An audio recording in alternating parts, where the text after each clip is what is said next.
The Ship is the second episode of Season 5, so to put that in context, this is immediately following the revelation that Martok was actually a changeling. So relations with the Klingons are still uncomfortable, but the Dominion hasn't been doing much to rattle their sabers lately. So a bunch of the DS9 staff have piled into a runabout to do a planetary survey mission in the Delta Quadrant. There's a possible mining operation they can do here, allowing O'Brien a chance to talk with Munez about geology. Lots of interesting things about these rock formations. You can see the elevated erosion here, providing increasing insight into the volcanic origins, exposing the natural cleavage presented in the crystalline structure, and other various interesting things, because geology is a fascinating thing to discuss, and definitely not an excuse to stop and catch your breath. I was climbing mountains in Ireland before you were born. You mean hills, don't you? They have gently sloping hills in Ireland. But what do I know? After all, you're the mountain man. An old mountain man. Yeah, we'll see what happens when I hook your foot with my cane and send you tumbling down this mountain. Still, it's a nice little scene of these two bantering. They should really have made a whole episode about two guys verbally sparring on the side of a mountain. That'd be great. Dex is here to perform the analysis, Worf is here to examine the strategic issues related to trying to mine here, and Sisko is here because they'll need him to punch the ore out of the ground. The investigation is put on hold, though, on account of an incoming Jem'hadar ship, although luckily that one's out of control rather than guns blazing as usual. The ship isn't destroyed on impact, though, so naturally the away team beams over there to investigate, and it's remarkably well intact, given the fact it fell out of the sky. So they crack this beer can open and head inside to see what they can find. Hopefully not a bunch of live Jem'hadar, although they might still be pretty dizzy from the ship spinning into the ground.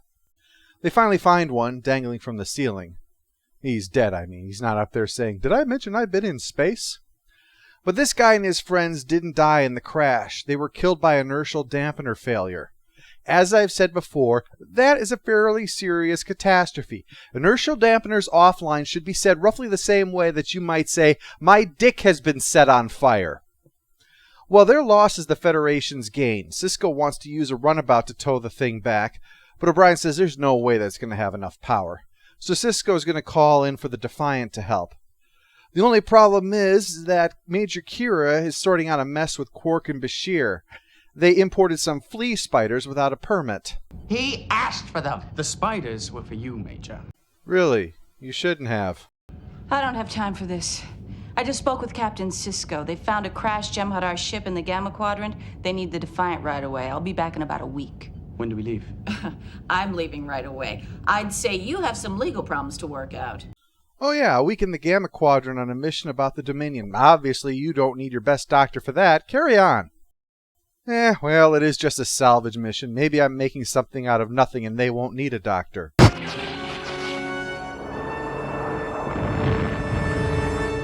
Yeah, there's no chance anybody's going to get hurt on this mission. No chance at all. In addition to shooting down the runabout, Jem'hadar beamed down and began shooting at the landing party, taking out one poor bastard and forcing the rest to retreat inside. Munez is also shot in the side and has to be helped in. Luckily, the Jem'hadar don't follow them, though it doesn't really seem that luck determined that. It's rather like saying, lucky that shark didn't bite the bloody leg you've been dangling in the water. It's not the kind of luck you should count on for long. There's got to be something more going on. But they also have to worry about Munez. The wound is pretty bad and the med kit is outside. They have one portable generator, though that won't be of much use in curing him, unless they can use the paddles on him, of course. I've seen enough TV medicine to know that always happens before you die. In their investigation, they discover the eyepiece devices that are used in place of view screens. The lack of said view screen is why when the Vorta, Kalana, calls up, the conversation is audio only. But that's alright, she wants to meet face to face anyway. And apparently, this is a second chance to expose natural cleavage this episode.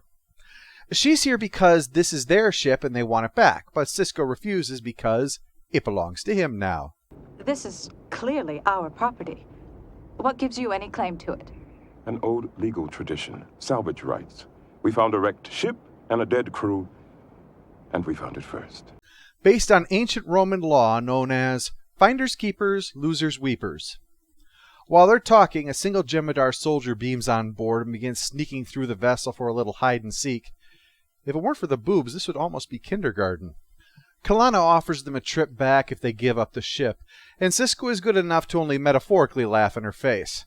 But the infiltrator is left a little present. That wasn't there before. Oh crap, the replicators left SG-1 and showed up here. This is bad. The Jem'hadar uncloaks and attacks, but with his fists, thankfully, otherwise they would probably be dead. He does try pulling a knife, but Munez arrives in time to shoot the invader first, making him the luckiest gold shirt in the fleet. He may be dying, but he actually got a chance to be a hero first instead of getting the death over right away. But the big question naturally is, why only send one Jem'hadar with nothing but a knife, rather than a bunch of them armed with guns? The only explanation is that there is still something on the ship that they dare not risk damaging, so they'll have to go checking through the ship to see if they can figure out what that is.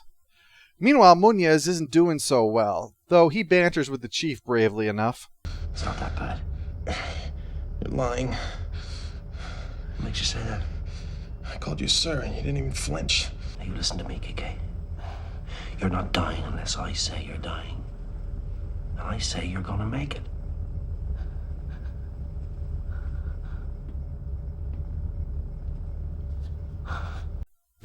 I'm sorry. The moment Sisko arrived, I expected O'Brien to turn to him and make the little gesture of your hand swiping across your throat with his tongue hanging out to let him know the guy's dead meat. But that would be an accurate assessment. They think that there might be some kind of anticoagulant at work here that keeps him bleeding. But Sisko tells O'Brien the only way to help him is to get the ship working. So he'll have to get on that and leave Munez in Sisko's capable hands. So there's no reason to worry. But Worf disagrees. Munez is strong. He'll make it. No, he will not. He will not see tomorrow. You mean he's going blind too? The news keeps getting worse and worse. O'Brien is understandably upset, believing that fighting is the only chance Munez has, while Worf believes the end is obvious and he should be allowed to face it with eyes open instead of lying about it. Munez certainly isn't looking good when Sisko is caring for him. Not that it's Sisko's fault or anything. And of course, that's when Kalana calls up again. She admits that she screwed up a wee bit earlier by completely and utterly betraying Sisko's trust. So she offers at the next meeting for her to come over alone and unarmed, while Sisko can come however he likes, and his usual accessory is a rifle. After apologizing, she has a new offer. Let them retrieve the item that they came for, and they'll leave, and let Sisko keep the ship. Sisko can't allow that. There's too great a chance of them all being captured, which leaves them at an impasse, which means the Dominion is going to start bombing them. That's usually a sign your negotiations have gone rather poorly once the bombs start falling. But Worf quickly points out, if they wanted to bomb a crashed ship upside down, half buried in a hill, then an army of super soldiers probably wouldn't miss the target. Now, this is all just to scare them, but whatever it is in here is too valuable for them to risk destroying, so they're going to need to look for it. The problem, though, is that the situation is getting to them. It hasn't been made yet, but you might remember we previously talked about the siege of AR-558, which put the less combat experienced members of the crew into a dangerous and likely doomed situation, and then watched how they tried to cope with it. Well, here, we take 3 combat veterans, O'Brien, Worf, and Jadzia, and put them in a bad situation. O'Brien is struggling with one of the men under his command dying while he can only watch helplessly. Worf is stuck caged up rather than taking action and fighting the enemy, waiting for a possible death that he will likely never see coming and have no chance to fight against in his final moment. Jadzia is getting rattled by just how certain their inevitable death is. Consequently, the 3 are lashing out in their own ways. O'Brien is in denial about the whole thing, refusing to entertain the possibility that Munez will die. Worf has given up all sense of tact and is showing his open contempt for the situation and the way Starfleet handles it. Jadzia is taking pot shots at everything and everyone to convince herself that she's above the situation instead of trapped within it like everyone else is. For instance, when Worf arrives with a piece of equipment that he thinks might be relevant, and he brought it here since the power's offline up there, Jadzia gets all sarcastic with him, until he shoves it at her and storms off, and she's forced to quickly backtrack and say it was actually the smart move bringing it down here. While I admit I am probably one of the more vocal critics of Jadzia's insufferable behavior, it's quite clear from the look on her face just before Worf is bringing that in that she's on the verge of a breakdown herself. After all of them, even Worf, is battling fear here. That last point is actually made clear when Worf quietly comments to O'Brien that what's happening to Munez is no way to die. He's not just talking about what's happening right now. It's the fear that Worf has for his own fate. Stuck in a situation where any moment death can come. An ambushing Jem'hadar, or just one properly placed bomb coming down. No honorable death for Worf. So his suggestion to O'Brien that perhaps ending Munez's life to give him an honorable death would be better is a reflection of his own hopes that he will have a better end than this. Because this is the last thing O'Brien wants to hear right now. He lashes out, and when Worf responds in kind, it gets physical.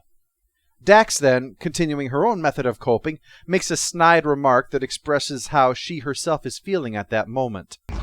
Tough guys, a little pressure and they buckle. The irony being that she's coping with the fact that she herself has been buckling for the last 5 minutes.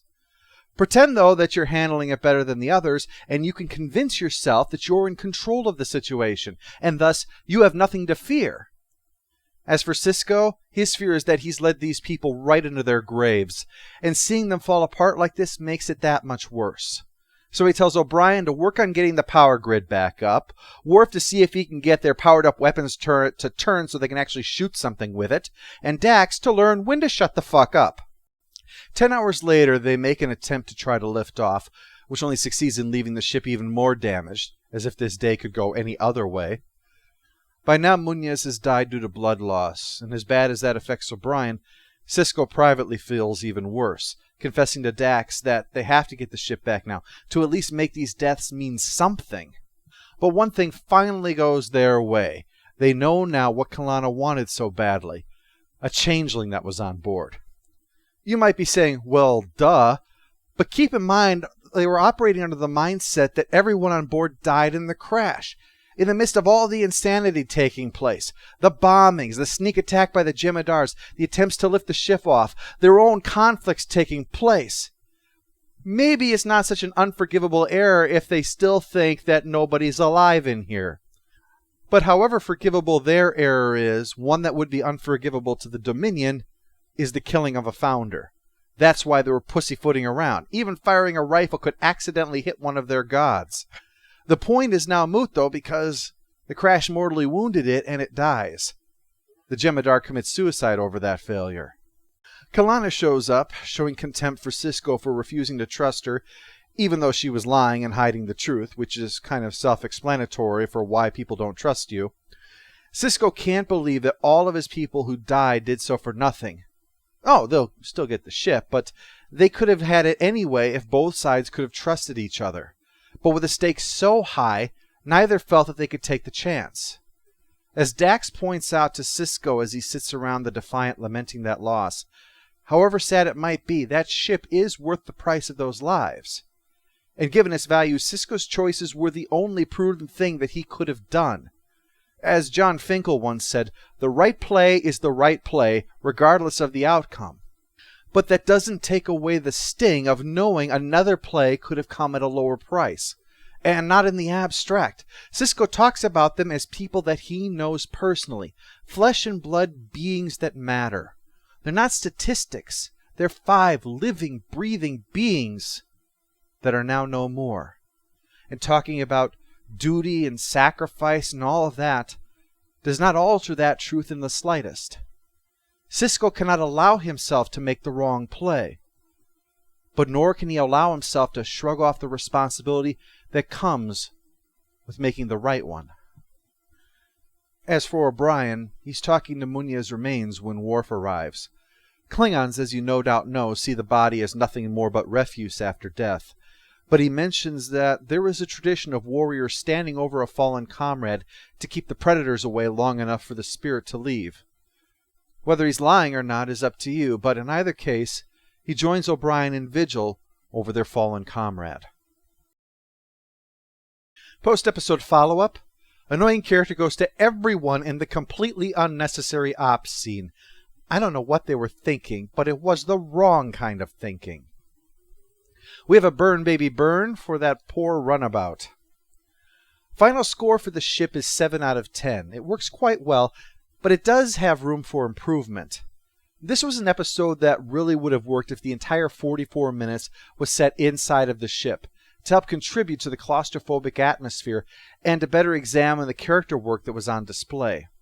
The tighter focus and the opportunity that it presents could have allowed them to really grab hold of the potential of the premise. Still, it was a fine outing, and I found Kalana to be an enjoyable Vorta, somewhat in the Weyoun vein, but not too much so that she was her own character. It was a real pity we didn't get to see more of her. I mean, in later episodes, not that the low cut, you know what I mean. But what we will be getting more of is DS9. The ship is just the first of a summer-long look at the series, including the multi-part finale. So, I hope you'll be here next time for The Ascent.